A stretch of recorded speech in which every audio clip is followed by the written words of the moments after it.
So this is the milestones for practitioners. So there's two areas. When you go in, you can see your milestones in rooms here, or you have actually down the bottom, or else you have your milestones overview area as well, which you can access. But generally it's quicker and easier to go through your milestones in here, okay? So when you click into your milestones, you'll find that for each child, it's obviously linked into their date of birth, okay? So make sure you have the right date of birth in the system. But when you click in here, you'll see here that there's a guide up the top, okay? And obviously it's going to be fairly blank at the moment because you're only starting to use it. And remember, you don't have to use this for every child in every different area and age group, but it'd be really, really useful for children who you may have a concern with, because obviously this is all designed around providing you with the information, if you're not already aware of it, that will help you identify things like autism or ADHD or any concern or disability earlier, okay? Now, it's not a diagnostic tool. You'll have to accept that when you start off. Anyway, so if you look up here, you'll see here the different areas. So this will change to green when it's complete. It will be draft amber, okay? And if it's not started, it'll be exactly like this. So you'll see them as white, and then these ones here are not available. So this means that it's outside of the child's date of birth. But what we have done is we do give 6 months. So if the child is exactly, let's say, 2 years of age, you'll still be able to see, or vice versa, should I say, you'll still see 6 months ahead, okay? So it's not exactly at the age group they are. And this one here, right, new age group. So what that means is that if you have a child who is, I suppose, has signs or you're concerned about, you can go into their account and actually into children, and in children then you can go in and edit their account and enable milestones notifications. So it means that every time this child moves to a new age group, you will actually get notified. So it'll pop up here in a notification, and when you click on there, you'll have, this is obviously for different things like action plan, but you'll see here for toddler 24 months, and it tells you actually that you can start the milestone here, so a new age group is available. But again, you wouldn't need to turn that on for all children. It's obviously only ones you'd have a concern with. If we click in, let's say we'll do 12 months, okay, so we click into 12 months. It's linked in obviously to the different areas of Ashter, so well-being, identity and belonging, communicating, exploring and thinking. You have got a quick tool here, you can change and quickly go between them, or you can go and use these buttons side by side, okay? Down here, just to note, there's a reference of use, so obviously where were all these milestones created. These are the different references, so it's publicly available in the HSC, but it was put together obviously by the Adult and Child Therapy Centre, and by clicking on their logo, that'll bring you into their website and you can get more information on them. So we'll click in and we'll do well-being. So the first one we're going to do, and again, this is all designed and developed for a typically developing child, okay? So if we go in here and you see self-cams when upset, after time when mildly upset, okay, yes, she does that. Shows preference for toys, yes. And then you'll see this percentage increasing as we go along, and these milestones obviously will get bigger in different areas and as they get older. Show range of emotions, or enjoys basic playing routines. Let's say no, they don't do that. And shows a range of emotions. Yes, she does do that, okay? So what you have now is underneath you have an area to add in any notes you want to, or you can add in any photographs that you want. Now this button save and exit is only if you have to get out of there now and you need to want to move on something else, you can save it and come back to it. If not, you hit continue, okay? And when you click continue, it's basically just going to pop up and say that the milestones that were set, there's 4 targets, 3 were achieved, 1 to achieve. So here, achieving 50% of milestones in this assessment may indicate appropriate development in this area. Progress should continue to be monitored, right? So basically you're saying complete. That's done and dusted. So that's how easy it is. You're going in, checking each milestone, and if they're over 50%, it's straightforward. You hit complete, and it brings you back in, and it's just going to tell you that area now. When we click back in here, it says 75% complete, okay? If we go into, let's say, communicating, we click in here, and again we'll have our list of milestones, okay? So responds to name, yes, she does that. Uses some words, mama and dada, yes. And then let's say these 4 that the child doesn't do, okay? Doesn't understand no, and points to items and so on, okay? So this is saying there's only 33% of these have been achieved, okay? So when we move down, we can use our notes or our photographs. We click on continue. So what happens here now is that for this, really, there's only 33%. So obviously children develop at different paces and so on, but what you have now is an action plan. So what it says here, and if you take a chance to read it, it says less than 50% of milestones have been reached in this area. The clinicians at the Dublin Allen Child Therapy Centre have devised an action plan, okay? And you can read the rest of it yourself, but it's basically goals and objectives set out for you as the practitioners, if you don't already know, and set out, and the parents can do this exactly on their side as well, okay? And here's the milestone they didn't meet. Here is the goal, okay? And here is all the different objectives and that you can do with them. Okay, so if you scroll down, there's a good few there. And when, I suppose, what happens here really is that if you try and continue without doing your action plan, okay, it's going to just pop up and say you have not started your action plan. Okay, you need to either set a reminder to do it at another time or start your action plan to continue. So basically what it's saying is there's no point in trying to go on and redo your assessment if you haven't done anything to help the child reach them. And again, that assessment will be 3 months later.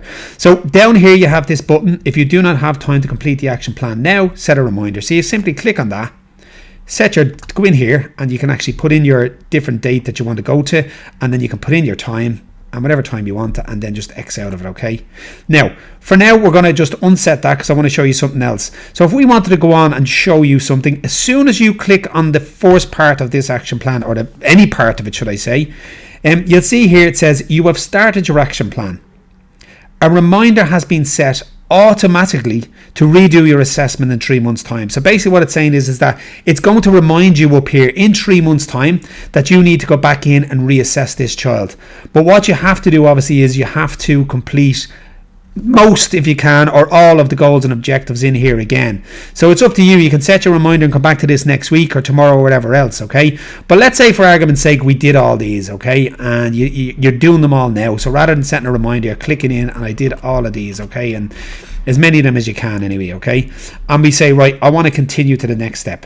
So it just gives you a little warning. Are you satisfied you've completed enough of the action plan? Okay, because maybe you just clicked one and wanted to continue. It's just really notifying you. Have you done enough? If you have, it says you should set a reminder to complete your action plan if you don't have time.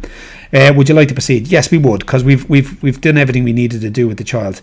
So now what happens is it brings you onto the third step, and this step only appears once you actually start your action plan. Okay, and when we come in here, it's redo milestones. Okay, and in here again, you can read this, but it's the Adult and Child Therapy Centre recommend you should wait 3 months to redo your assessment. And basically this reminder was set automatically because once you start your action plan, it sets it for 3 months time.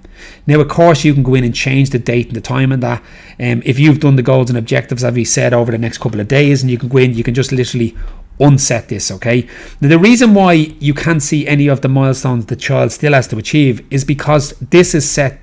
It's set to August, okay? So there's no point in showing you because you have to wait till August. Or we can just unset it now, and here are the milestones that the child didn't achieve, okay? So basically, based on all the information in the action plan, if you've done all that with the child, typically this should happen, okay? Is that some of them or most of them. And then when you click on complete and move to the next step, you'll see now that it gives you a summary, and it'll show up all the information, I suppose, in terms of what milestones you did and what action plans you put in place, or what ones you completed from here. Okay, so you can see it was 33% and the 50% now as well.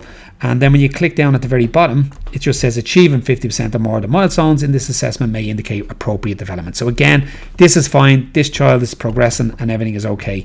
So it just asks you, are you sure? Did you redo your assessment? Yes, I did. Are you satisfied with the action plan? Yes, I am. Well, then we'll hit complete. Okay, and that basically means now that after doing your assessment and after doing all the goals and objectives, that this child is obviously up at 83% where you want them to be. Okay, now if we go into identity and belonging and we start here, we'll do similar process. So let's say again this child only achieves the first target and doesn't achieve the other three.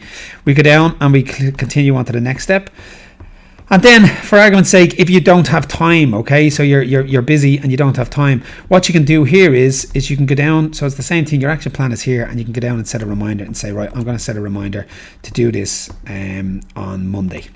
And once you set a reminder and click X out of there and hit set, because it only gives you save and exit, because you can't continue because you have to come back and complete your action plan.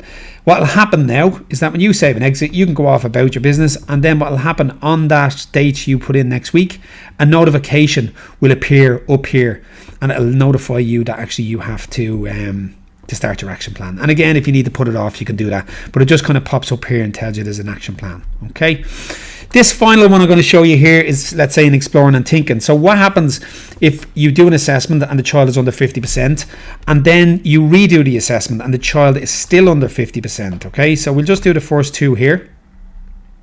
We'll move down onto the next step and hit continue. And then when you click on continue, here's your action plan. So for argument's sake, let's say we actually start our action plan now, and we'll do it all. Now obviously you'll do it over time, but I'm just doing it here just to show you this example. So we click on most of these, and for argument's sake, let's say all of these were done. Okay, you don't need to do them all, but it's just to show you for the purposes of this video. So we'll click on, you've started your action plan. A reminder has been set automatically to redo your assessment and so on. Okay, and you can change that in the next step. Are you happy with everything? Yeah, I'm happy. I've done everything with the child. And then hit done, and it brings you into your redo assessment. Okay, so at this point now, in the third part here, which is the redo assessment, you'll notice now that it's the same thing here. You have to wait 3 months, but we're going to say that we've done our action plan, and I want to redo assessment now. And if the child only improved on one, okay, and I hit continue. So what happens? It'll give you a summary similar to the way it did before, and at the bottom, when you click on the complete button, it will actually bring you through, and it'll ask you again, are you happy you've done your redo assessment? Are you satisfied? Yes, I am. I've did everything I could. So when you hit on complete here, okay, what happens is it's just referral information. And really what this is about is, it's if your child, or if a child frequently scores under 50%, the following information details agencies that can be contacted in instances where there are concerns for the child. Okay, so obviously you don't go contacting anybody if the child is under 50% once or twice or even 3 times. It's more so if it's frequently or more regularly, and these are different options that both you, the practitioner, and the parents have. And you'll see here the HSC, the early intervention team, the GP, and obviously our partners here at the Adult and Child Therapy Centre. Okay, so you can contact them. We are obviously going to be trying to, because we think this will complement AIM very well. So again, that'll probably be your first port of call. But for parents, we're going to advise them that really speaking to you guys, the practitioners and the managers and owners, would be the first step. So again, on this one, you can see here, referral information. If you ever need to go back here, you can click on that button. And just to give you a look here, when we click into Milestones itself, okay, this gives you an overview area of each of your children. So straight away, you'll actually be able to click in and see what's happening for each child. So if I just click in here, you can see now, here's Isabel, there's baby, 6 months, wobbler, toddler, and so on, and preschool. And you can scroll all the way across as they got older, because it goes up to 6 years of age. But as you can see here, as these start to build, and if they're under 20-30%, that may indicate that there might be some concerns. But if for the child underneath, Ava, let's say, is at 70 and 80 and so on, again, that's a typically developing child, so you don't need to worry too much. But again, I think it's more so, the more you play around with this, the more familiar you get with it. And if you have any questions or you need any help with anything, please get in touch with us. Drop us an email at info@childpaths.ie.